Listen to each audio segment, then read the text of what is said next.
Good afternoon, Mr. Simmons. Thank you for joining us today. We're doing some video work for the Allegory of the Cave assignments for our philosophy course. And we're talking a little bit about personal philosophy and overcoming challenges in life. And I know you and I had talked a little bit about starting the university over at University of California, San Diego, or sorry, University of San Diego. San Diego, Yes, yes. over there at the tail of Linda Vista, right there on the hill. Yes, it is. Beautiful property. Beautiful property. Wonderful university. And you started at a time, you said 1975, was it? 1975. Yeah. 1975, yeah. 1975, and there were no, at USD, there were no African Americans. I think at the time there was probably 4 total in the whole graduating class. So, it was, a tough challenge just going in and trying to get in there. I mean, you were looking at that and saying, hey, there's, USD doesn't graduate. Yeah. Too many African Americans in the 70s. Yeah. I don't know the history, how many have went through that program over the years that in existence, but I'm sure it was, probably count them on your hand. Very few. Yes. Very few. Yeah. So, and people ask me, say, well, why USD? I mean, what? Well, why not USD? San Diego State had 30,000 25,000 people at the time. Wasn't my major. It was too crowded for me.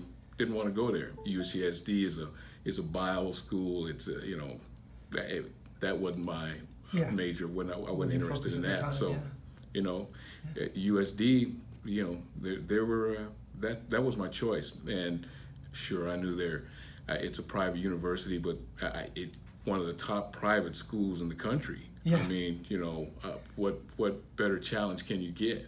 Right. Yes. So great program there. Great program. One of the things we've talked about in the course, and we discussed this with Lieutenant Lavelle and Commandant Hannah, was this idea of the allegory of the cave. And in it, Plato's talking a little bit about how an experience can open your eyes to things, and it can be transformative in a way that you kind of see the truth, so to speak. And when you go back to tell others, hey, there's this opportunity, or there's this bright light out there, they look at you like you're crazy. And for the allegory, it's coming out of the cave into the light and then going back and telling the people in prison down in the darkness that there's this thing called the sun. But as the kind of extended metaphor there, in your experience, I'm sure you had people that were supportive of you, yes, but you had your naysayers and some people that doubted your path. Oh, did I? The biggest thing that pulled me through was the child. My parent, my grandmother, who came here as a sharecropper. Mm-hmm. My mom, they had nothing, and they were a big influence on my life. Mm-hmm. And I wanted to show them. Hey, they put us in this category. We're always going to be poor. The generation. I wanted to break that generational curse. Let's put it that way. And that really strengthened me, and it gave me some inner strength to get through. Absolutely. And when I started, the other were naysayers. Like I think I mentioned to you before, I had a roommate at the time. We were in there, and he was, he had no doubts that I wasn't going to make it. He says, hey, USD of all places, San Diego State maybe. USD, there's no way you're going to get out of there. Yeah. There's no way you're going to even get in, Yeah. And I had some of my high school friends back in high school days. They were telling me, God, the USD graduates next to none in minorities. Mm-hmm. You're not gonna. It was a smaller school to begin with, and so you had, it was bringing in a lot of, the Catholic population, but then you had the people that could afford it, which at that time it meant a lot of people with the means, a lot of Southern California whites and other people in the country that are transferring in from affluence. And so if you're trying to break in from, was it Mesa College? At Mesa College. Yeah. At Mesa College. And my first year at Mesa College, I was a kid that, that didn't really know what he wanted to do. And I went there and shot pool and played around. Wasn't really serious about class or anything. Sounds like a lot of typical college stories. Typical college, It's a little more expensive to try to do that nowadays and get out of there with any money left. But exactly. And you mentioned the money thing, and that was kind of in the back of my mind. I wasn't really, but at the time it was $60 per unit. Yes. Per unit, $60. It's over $1,000 right now. Yeah. It's over $1,000 per unit. I would love to go back to those days. Right. I had those days of experience at San Diego State and Grossmont when the tuition was affordable. I mean, and I blindly signed my student loans. I blindly signed my life away. Saying the money I'll worry about later. But that was very, very expensive. And most of the kids there were, their parents were doctors and lawyers and stuff of that. So it wasn't coming out of their pockets per se. Wasn't coming out of their pockets. Their parents were footing that. So, so that was a major obstacle too. I mean, besides being an urban black, being a minority, getting in there with had any, then the expense, and then the GPA, what the requirements, I think they wanted you, at least have a minimum of a 3.2, 3.3, just to get in the door. Yeah. And you got to remember, I got this on my mind. I got my parents looking at this. I got, at the time there was a diversity. They were trying to, open the doors. So I had a young guy that. He was sort of the leader in that diversity group at USD, and he really went to bat for me. He was really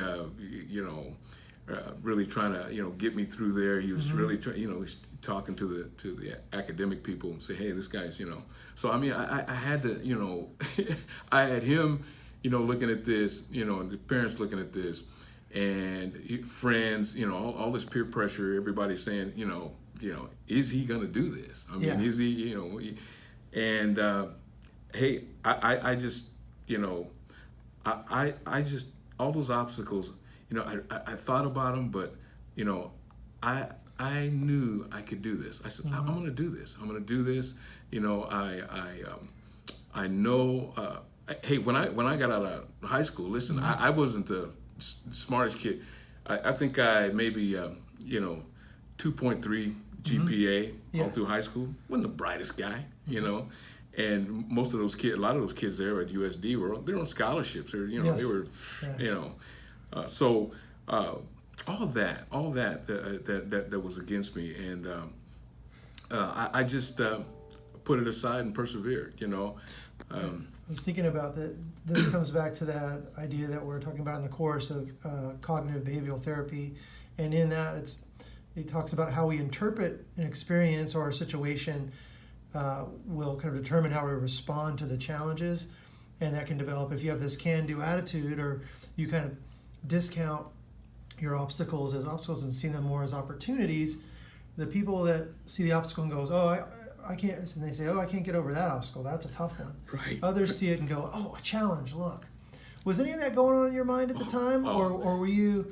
Did you feel like you were just getting this pressure and you were just being pushed by the pressure from a family, or was it a little bit of both? A little bit of both. Okay. But challenges, I just love them. I love challenges. Like I said, I used to watch the valedictorian walk across the stage. And it was saying, this guy is smarter than everybody in the class. He's voted the valedictorian. He's not smart. He may be smarter than me, but you know what? I can be like that too. I can be just as smart. Those type of things. It just challenges me for some reason. Because it's telling me, well, you're not as smart as he is, or you're not as good as he is. Yeah. So there's kind of a growth mindset there. Yeah. This idea that so I came out of high school with not the best GPA, but that's not going to define me. I get to define where I'm going based on my own efforts and free will to make this happen. Exactly. Exactly. So the other thing we're talking a little bit about, we can touch on here if you'd like, is Soren Kierkegaard talks about taking a leap of faith. You know, when you look at what's on paper and maybe it's that big loan you had to take out, or your current GPA versus where you need to be, and thinking, you know what, the data here doesn't look like I'm going to necessarily start knocking them over the fence right off the bat. Right. You have to kind of believe in yourself beyond your current status. You do. Did you feel like you were taking a leap of faith at times and relying on your faith or relying on a belief system, or were you just, I want this challenge, let me go after that? I think it was more of I want this challenge. Yeah. I want this challenge, and let me go after that. Yeah. It didn't look good on paper, and I think we talked about this before. When I went in and interviewed with the admissions lady, and she opened up my transcript from Mesa College. Yeah. And I remember her clearly. She's got the veil on. She's a Catholic nun, Yeah. and she just shook her head. She says, "You can't come in here.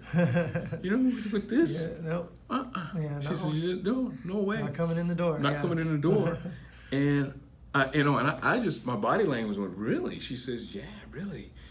She says, "I tell you what, you go back to Mesa College, and you bring me a 3.3 grade point average or better." Mm-hmm. She says, "Then maybe," and it was a big maybe, "we can talk." Mm-hmm. Really? Yeah. That just, it incensed me inside. It gave me a big challenge. God, she's telling me I'm not good enough to come in here. Yeah. What? Really? Yeah. So I says, okay. I went back. I went back that semester. I like I said, I had a roommate at the time. I told him, hey, I'm shutting down all the partying and stuff. Yeah. I'm not into that anymore. Mm-hmm. I'm going to go to, and he laughed at me. He laughed, yeah, I am. And so I did in that semester. I came back. I came back and I had the same interview with the same admission person, and she opened up my transcripts, and there's a big 3.3 GPA, and she said, "Welcome aboard." Excellent. Yeah. Just like that, welcome aboard. Yep. Wow. And I got in there, and I got out the next year, the next semester, and got out probably with a maybe 2.7, 2.8 GPA. Yeah. Graduated on stage. My grandmother was there, my uncle was there, my mom was there. And so this is 1976. 76. 76, yes sir. Wow. Yes sir, 76. And like I said, there was 5 blacks. And I'm trying to think, when class. Ernest Green and the desegregated schools in the South, that had only been 10 years, 10 years before. 10 years before in 66, I believe. Yeah. So the country is just coming out of this, where all the doors were closed. Real estate, where you could live, where you could go to school, what bus you could ride, where you can, and here you are early on, a trailblazer saying, you know what, everybody's telling me no. I was thinking of those roommates too that you had, the ones you told, hey, I'm going to cut out the partying. Right. In the allegory, the guy comes back down, he's seen the sun, he's seen what he sees as this light, and we can call it enlightenment or what you want. He goes down, he tells the other guys chained that are watching the shadows, there's this bright light out there, you got to come see it. And they go, you're nuts, man, you're crazy. Right. You must be. And I'm sure you got that. Well, thank you for being resilient and fighting it through. And I love sharing your story with some of our students. Sure. So they can think a little bit about some of these concepts in our philosophy course. Thank you for your time. You're welcome. And Pleasure to be here. All right, I'll wrap it up here.